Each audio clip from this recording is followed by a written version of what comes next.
زندگی کے کچھ واقعات ایسے ہوتے ہیں جو محض ایک فرد یا ایک خاندان کی کہانی نہیں ہوتے، بلکہ پورے سماج کے لیے آئینہ بن جاتے ہیں۔ ویواہک زندگی بظاہر دو افراد کا ساتھ ہے، مگر حقیقت میں یہ دو خاندانوں، دو مزاجوں، دو تہذیبوں اور بعض اوقات دو بالکل مختلف دنیاؤں کا سنگم ہوتی ہے۔ یہاں صرف محبت کافی نہیں ہوتی، بلکہ فہم، برداشت، قربانی اور سب سے بڑھ کر صحیح رہنمائی کی ضرورت ہوتی ہے۔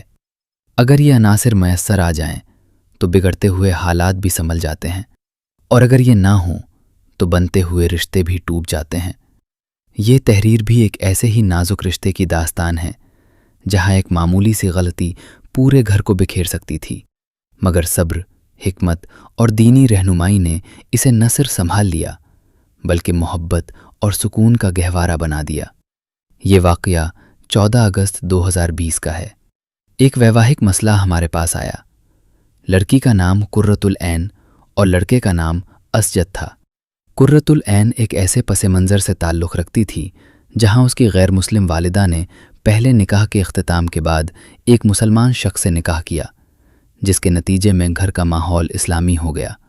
اگرچہ والدہ کی دینداری زیادہ تر صیام و صلات تک محدود تھی، مگر بیٹی نے خود اپنے شوق، محنت اور لگن سے دین و دنیا دونوں میدانوں میں قابل قدر مقام حاصل کیا۔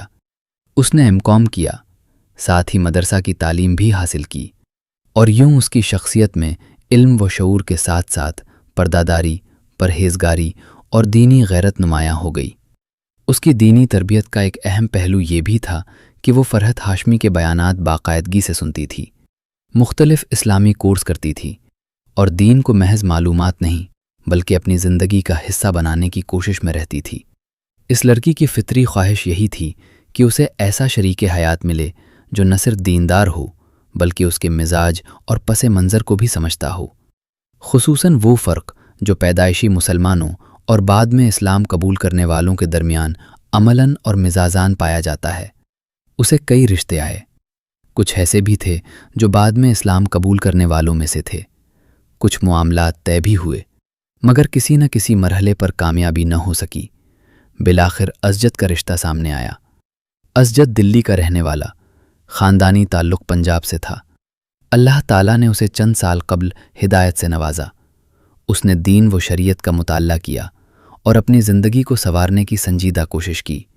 وہ ایک سرکاری ملازم تھا، اپنے فرائض کو دیانت داری سے انجام دینے والا، اور سب سے بڑھ کر اپنے والدین کا خدمتگار بیٹا تھا۔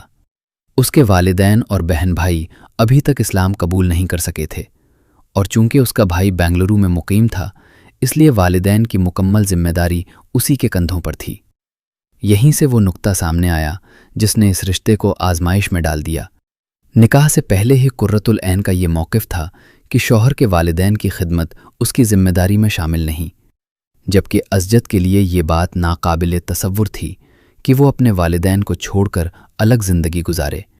چنانچہ یہی اختلاف اس رشتے میں کھچاو کا سبب بن گیا اور معاملہ ہمارے پاس آیا۔ یہاں اس مسئلے کو دو زاویوں سے دیکھا گیا۔ ایک طرف قرۃ العین تھی جس کا موقف اصولی طور پر اپنی جگہ درست تھا، اور دوسری طرف اسجد تھا جس کی مجبوری اور ذمہ داری بھی اپنی جگہ حقیقی تھی۔ چنانچہ سب سے پہلے قرۃ العین کو اسلام کے اس اعلیٰ اخلاقی معیار کی طرف متوجہ کیا گیا جسے ایک مختصر مگر جامع جملے میں نبی کریم صلی اللہ علیہ وآلہ وسلم نے یوں بیان فرمایا: جو تمہارے ساتھ برائی کرے تم اس کے ساتھ بھلائی کرو۔ یہ دراصل اس مزاج کی تعلیم ہے جس میں انسان اپنے حقوق سے آگے بڑھ کر احسان کے درجے پر پہنچتا ہے۔ اسی کے ساتھ قرآن کریم کی وہ آیت پیش کی گئی جو انسان کے اخلاقی افق کو وسیع کر دیتی ہے کہ اگر والدین تمہیں شرک پر مجبور کریں تو ان کی اس بات میں اطاعت نہ کرو، لیکن دنیا میں ان کے ساتھ بھلائی کا برتاؤ کرتے رہو۔ جب قرآن اپنے حقیقی والدین کے بارے میں یہ تعلیم دے رہا ہے تو ساس اور خسر کے ساتھ حسن سلوک کا دائرہ اور بھی وسیع ہو جاتا ہے۔ قرۃ العین کو یہ سمجھایا گیا کہ یہ مرحلہ مستقل نہیں بلکہ عارضی ہے۔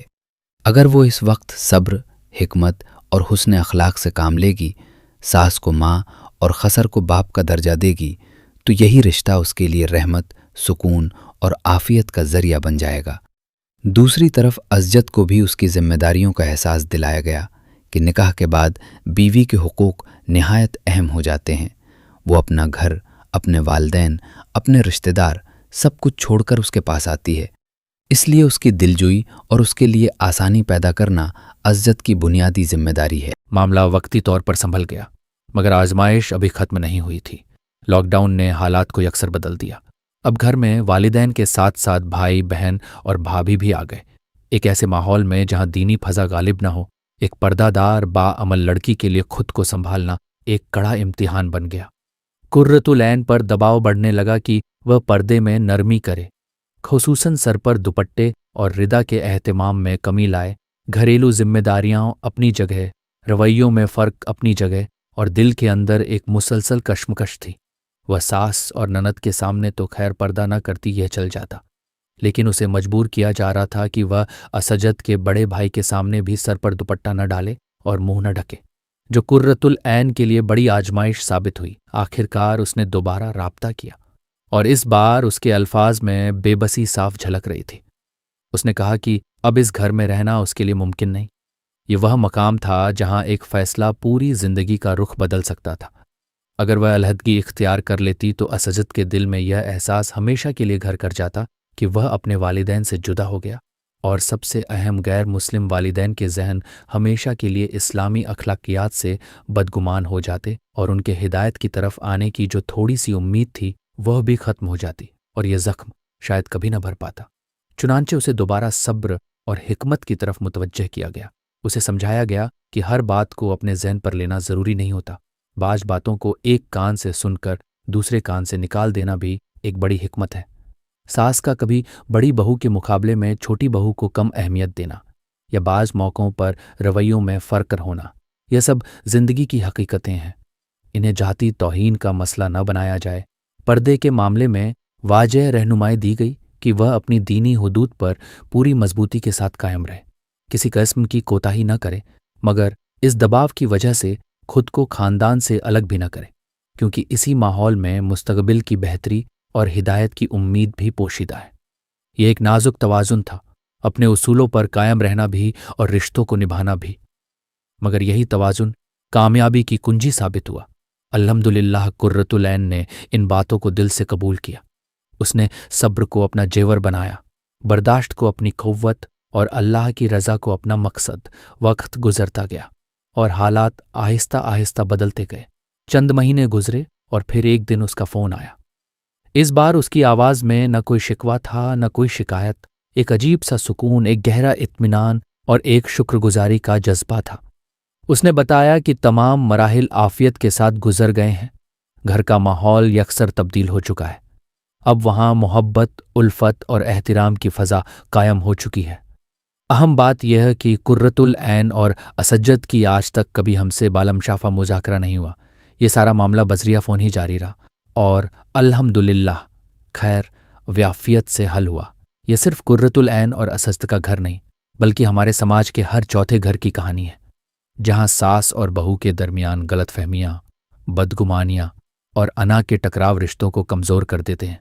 एक तरफ सास जहनी कौफ्त का शिकार होती है, तो दूसरी तरफ बहू दिल के अंदर गुस्सा, इश्तियाल और बेचैनी लिए ज़िंदगी गुजारती है, और यूं वैवाहिक ज़िंदगी की खूबसूरती मांड पड़ जाती है। लेकिन अगर सही वक्त पर दुरुस्त रहनुमाई हासिल कर ली जाए तो यही बिगड़े हुए हालात संवर सकते हैं, यही उलझे हुए रिश्ते सुलझ सकते हैं, और यही घर मोहब्बत का गहवारा बन सकते हैं।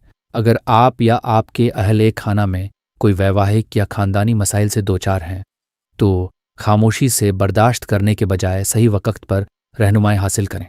फैमिली फ़र्स्ट गाइडेंस सेंटर में अल्हम्दुलिल्लाह यह सहूलत मौजूद है कि जो लोग बराह रास्त नहीं पहुंच सकते, वह ऑनलाइन सेशन के ज़रिए भी रहनुमाई हासिल कर सकते हैं और अपनी ज़िंदगियों में सुकून, तवाज़ुन और खुशगवार तब्दीली ला सकते हैं।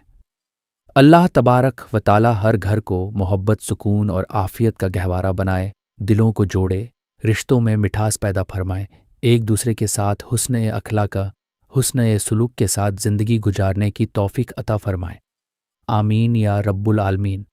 मज़मून निगार मारूफ आलिम दीन, मशहूर मजहबी स्कॉलर, शरीयत एडवाइज़र, मुसन्निफ़, कॉलम निगार, सदर मुफ्ती दारुल इफ्ता वल इरशाद जामा मस्जिद मुंबई, और फैमिली फर्स्ट गाइडेंस सेंटर के बानीव डायरेक्टर हैं।